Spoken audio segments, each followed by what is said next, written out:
Happy Monday. We are on location in beautiful Centennial Park in Redmond with the mayor of Redmond. Good morning. Thanks so much for being here, George. Absolutely.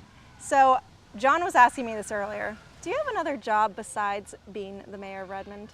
I have a job of being retired. Nice. Nice job. Yeah.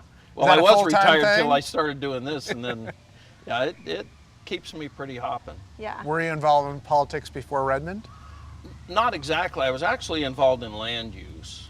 It goes all the way back to the late 70s when I lived up in the Seattle area, and we were trying to form a town, which is now Newcastle, if you know where that is, east of Lake Washington. I was on the original committee that was trying to form that town, and so today it is a town, but I did all the economic analysis because in those days I was an economist, and so that was part of the stuff I did as fun. So that's how I got involved in politics, if you will. How many years have you been here?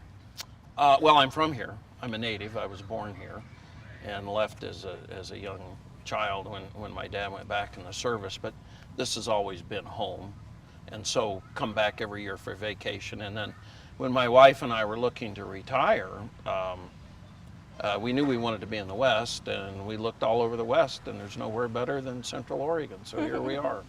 Now, back to the fact that you said you formed a town. Yes. Incorporated. Can you explain Incorporated. that a little bit? Well, I was a committee formed. A bunch of people got together, and we wanted to set our own direction. So this committee started an incorporation effort, and so you have to do a lot of work, including my job, which was the economic analysis, meaning was it viable? You know, could you raise enough taxes and all that? And the first attempt actually failed. That was when I was involved, and then several years later they tried again, and it now is an incorporated town. Interesting. So you got here and said, okay, this is a great place to retire.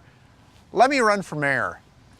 Well, it wasn't quite that straightforward, obviously, but what happened was I came home, and of course Alan Unger, who's now a county commissioner and former mayor, is a good friend of mine. And so I had been involved in land use, as I said before, both up in Seattle and then out on the East Coast where I lived in Virginia. And so I went to Seattle and I said, I'd like to do something to contribute to town.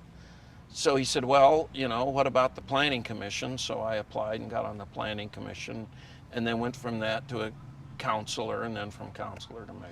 What do you like best about Redmond? I like the family-friendly atmosphere of Redmond, I mean, look right behind us right now, the Centennial Park with the fountain going, and the kids over there already this morning playing, and by this afternoon it'll be jammed. And it's just part of our community, it's part of our culture, it's part of our nature to be family friendly and family oriented. What do you think is the biggest difference between Redmond and Bend?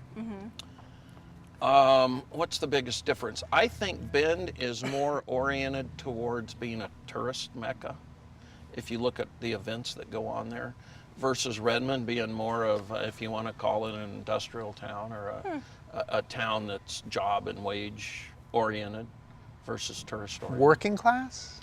You can use that term if you want. I mean, we have people here that are millionaires, and we have people that are on minimum wage. I mean, every community has that. Yeah. Our aim is, of course, a living wage, and we continue to strive to attract businesses that are going to provide a living wage.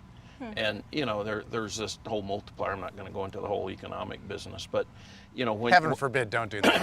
I won't, because Mackenzie. Yeah, she doesn't want challenged on numbers. Let's not bring any numbers into this equation, please. All right, I'll bring a little philosophy there. But what happens whenever you have a living wage environment?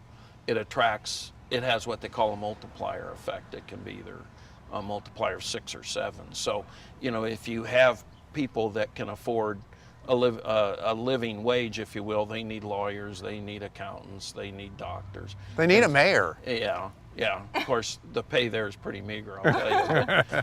But in terms of, just all those multipliers that go along with having that kind of an environment. You think we've turned the corner? I think so. We've certainly leveled out. Everything we're hearing is that the price of homes are going up by several percentage points. The county assessor tells us our property tax revenue is probably going to be higher this year. It's been down for about the last 4 years in a row, so it looks like we've turned the corner, and for me that's a good indicator of the economy improving. George, what are the perks of being mayor? The perks of being, Limos. yeah. Parties, Secret Service. Yeah, all well, that you know, stuff, we I'm did this sure. gas tax thing a few years ago, and people actually thought that I get free gas. I do not get free gas Okay. from the city. I pay for my own car. I pay for my own insurance. I think that the benefit is just personal satisfaction of serving the community. You know, that's what it comes down to. It. I don't get anything special out of it. Any bottled water in your office? No, I don't even have an office, actually. What's next after That's a the shame. Uh, mayorship? Retirement. Real Oh, retirement. yeah. Yeah, I don't think we believe you. Well, I've thought about other things, but I like being mayor. I think that dealing with people one-on-one, if you will, the first responder concept, to me is really important. Governor Kulingoski was here a few years ago, and we were having a one-on-one meeting. In fact, we were doing a little tour of town, and we were walking down the sidewalk, and he made the comment that, I have a bodyguard, or I have personal protection that accompanies me all the time. You don't. If you're in a grocery store and somebody wants to come up and say, why don't you fix that pothole? I mean, there I am, and I have to respond. But I love doing that. When I hold a meeting, be it a town meeting or go to the Kiwanis or anything, I usually try and give a very short pitch, no more than 10 minutes, and then do a Q&A. Because I want to answer the questions on the issues they're interested in, not on what I'm interested in. Somebody said a long time ago, all politics is local. Yeah, and I'd just soon stay local. Well, thanks so much for being with us, Oh, George. absolutely. Well, thank you for having me. I think this is a great idea that you have going around and interviewing people in the communities. And as you can see, we did this for our Centennial, and it's just been a huge hit. And we do the ice skating in the winter and the water in the summer, and it's just a great town to live in. Ice skating sounds pretty good right now. Yeah. We'll Well, hear you about can go run through the fountain when we're done. Yeah, if you I'm like. going to. Oh, we're I brought going my to. swimsuit. Okay. Yeah. Okay. Thanks, George. Well, thank you for having me. I appreciate it.